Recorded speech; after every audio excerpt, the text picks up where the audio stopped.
오늘 저희들 함께 보실 하나님의 말씀은 마가복음 4장 26절에서 32절입니다. 4장 26절에서 32절 제가 봉독해 올리겠습니다. 또 이르시되 하나님의 나라는 사람이 씨를 땅에 뿌린 것 같으니 그가 밤낮 자고 깨고 하는 중에 씨앗이 나서 자라되 어떻게 그리 되었는지를 알지 못하느니라. 땅이 스스로 열매를 맺되 처음에는 싹이요 처음에는 이삭이요 그 다음에는 이삭에 충실한 곡식이라. 열매가 익으면 곧 낫을 대나니 이는 추수 때가 이르렀음이니라. 또 이르시되 우리가 하나님의 나라를 어떻게 비교하며 또 무슨 비유로 나타낼까. 겨자씨 하늘과 같으니 땅에 심길 때는 땅 위의 모든 씨보다 작은 것이로되 심긴 후에는 자라서 모든 풀보다 커지며 큰 가지를 내나니 공중의 새들이 그 그늘에 깃들일 만큼 되느니라. 자, 오늘 말씀을 살펴보면 식물의 성장 과정을 통해서 교회의 성장 과정을 우리가 알 수가 있어요. 성장 과정을. 자, 예수님의 제자들이 12명의 제자들이 복음을 전했어요. 그리고 그때 그들이 복음을 전할 때 이 복음이 오늘날처럼 이렇게 크게 확산될 줄 알았을까요? 세계 곳곳까지 안 미치는 곳이 없도록 이렇게 복음이 전해지고 수많은 사람들이 구원될 줄 제자들이 알았을까요? 몰랐을 거예요. 하지만 단지 그들은 자기가 선 자리에서 자기에게 맡겨진 사명들을 감당했습니다. 심었습니다. 씨앗을 뿌렸습니다. 그러다 보니까 오늘날과 같이 큰 나무로 복음은 자라났습니다. 우리 성도들이 해야 될 것이 있어요. 뭐 큰 일을 하려고 할 필요 없어요. 엄청난 일을 내가 하겠다고 할 필요 없어요. 그렇게 할 수도 없고 그렇게 되지도 않습니다. 내가 할 수 있다. 이건 착각일 뿐이에요. 오직 뭐예요? 복음이 확산되고 또 복음의 씨앗이 온전히 자라나는 데는 우리의 역할이 아니라 하나님의 강권적인 역사가 있어야 되는 줄 믿습니다. 단지 우리가 할 수 있는 일은 우리가 선자리에서 우리의 사명을 감당하면서 씨를 뿌리는 것이죠.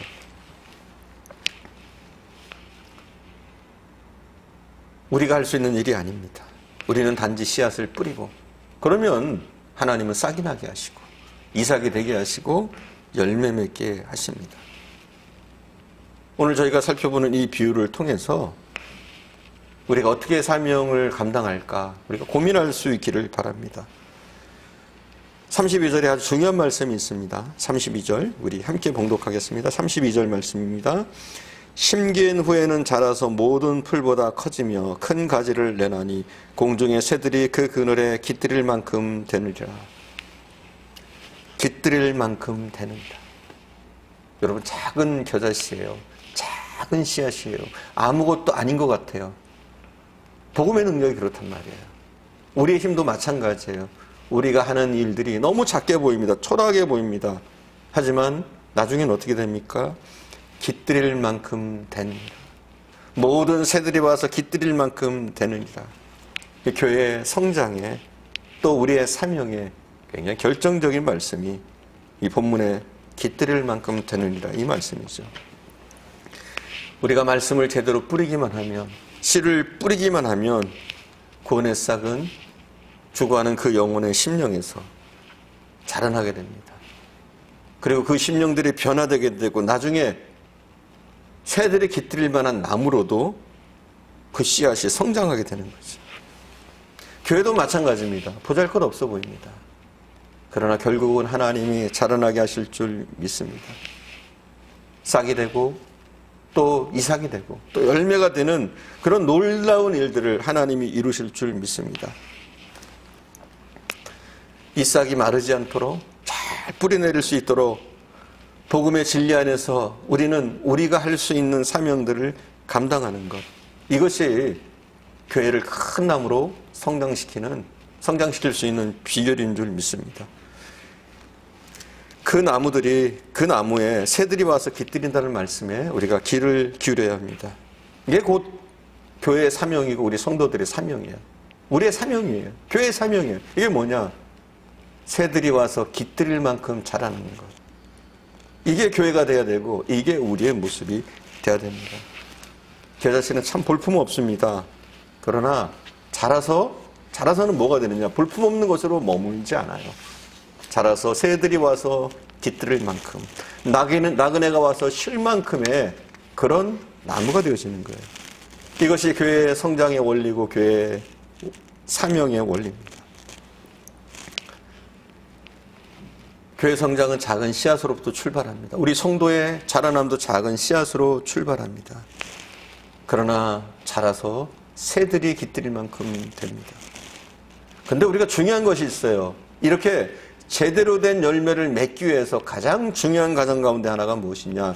요한복음 12장 24절에 보면 이렇게 나와 있습니다. 제가 봉독해 올리겠습니다. 한 알의 밀이 땅에 떨어져 죽지 아니하면 한 알 그대로 있고 죽으면 많은 열매를 맺느니라. 열매 맺기 위해서는 먼저 씨앗이 죽어야 됩니다. 씨앗이 죽어야 돼요. 예수님은 십자가에서 죽으셨습니다. 왜요? 우리를 살리기 위해서 십자가에서 죽으셨습니다. 그리고 수많은 생명을 구원하셨습니다. 교회 성장의 원리도 마찬가지입니다. 사도 바울을 통해서 하나님은 놀라운 교훈을 주셨는데 갈라디아서 5장 24절에 보면 이렇게 말하고 있습니다. 그리스도 예수의 사람들은 육체와 함께 그 정과 욕심을 십자가에 못 박았느니라. 뭐라고요? 정과 욕심을 십자가에 못 박은 사람들, 그게 누구야? 그리스도인들이라는 거죠. 그리고 바울은 갈라디아서 2장 20절에서 이렇게 얘기합니다. 내가 그리스도와 함께 십자가에 못 박혔나니 그런즉 이제는 내가 산 것이 아니요 오직 내 안에 그리스도께서 사신 것이라. 이제는 나는 죽는 거예요. 내가 살아있으면 열매 맺을 수가 없어요. 내가 죽고 내 안에 그리스도만 사시는 것, 그리스도가 사시게 하는 것, 이게 그리스도인의 삶의 모습인 줄 믿습니다. 그리스도인들의 모임이 거룩한 하나님의 교회입니다. 우리가 죽을 때 가능한 거예요. 우리가 죽어야 교회가 교회다워지고 우리가 죽어야 열매를 맺을 수가 있습니다. 교회 성장의 원리의 시작은 내가 죽는 것부터 출발합니다. 내가 죽어야 제대로 된 씨앗의 역할을 할 수 있고 또 씨를 뿌릴 수 있습니다. 나의 옛사람이 죽어야 됩니다. 나의 욕심이 죽어야 돼요. 나의 고집과 아집 죽어야 됩니다. 나의 편견 죽어야 돼요. 나의 혈기가 죽어야 되고 나의 자랑, 나의 교만도 죽어야 됩니다. 그리고 무엇만 살아야 되느냐? 내 안에 예수만 사셔야 돼요.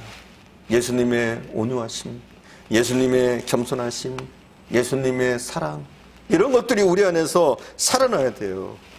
이것이 교회를 교회답게 성장시키는, 또 영혼을 구원할 수 있는 방법이고 우리 모두의 사명인 줄 믿습니다. 그리할 때 그 나무가 자라서 다른 새들이 와서 깃들일 만한 크고 아름다운 나무, 크고 아름다운 교회로 성장하게 되는 줄 믿습니다. 교회는 죄인들이 와서 치료받을 수 있는 그런 병원이 돼야 돼요. 교회는 선한 사마리아인처럼 서로 돕는 법을 가르치는 곳이 돼야 됩니다. 마음의 상처도 용서라는 약을 통해서 치료함을 받고 회복을 경험하는 곳이 돼야 돼요. 그게 교회입니다. 교회는 삶의 피곤한 여정에 지친 사람들이 와서 언제라도 푹 쉴 수 있는, 안식을 얻을 수 있는, 히브리인들이 이용했던 종려나무 70수와 물샘 12이 있는 그런 엘림과 같은 곳이 돼야 되는 줄 믿습니다. 교회는 눈이 오나 비가 오나 바람이 부나 항상 기쁨과 슬픔을 함께 나누는 방법을 가르치고 또 실천하는 그런 곳이 돼야 되는 줄 믿습니다. 사랑이 넘치는 곳, 용서와 이해가 있는 곳, 어루만짐이 있는 곳, 섬김이 있는 곳, 우리는 그렇게 돼야 돼요. 그런 교회가 되기 위해서 중요한 것은 무엇이냐? 내가 죽어야 돼요. 나는 죽고 내 안에 그리스도만 살아날 때 우리는 하나님이 기뻐하시는 교회, 또 놀라운 교회 성장을 이룰 수 있는 그런 교회가 되어줄 수 있을 줄 믿습니다. 오늘 우리가 이런 교회 성장의 원리를 깨닫고 우리에게 맡겨진 사명을 잘 감당할 수 있는 저와 여러분 되어줄 수 있기를 간절히 축원드립니다. 기도하겠습니다.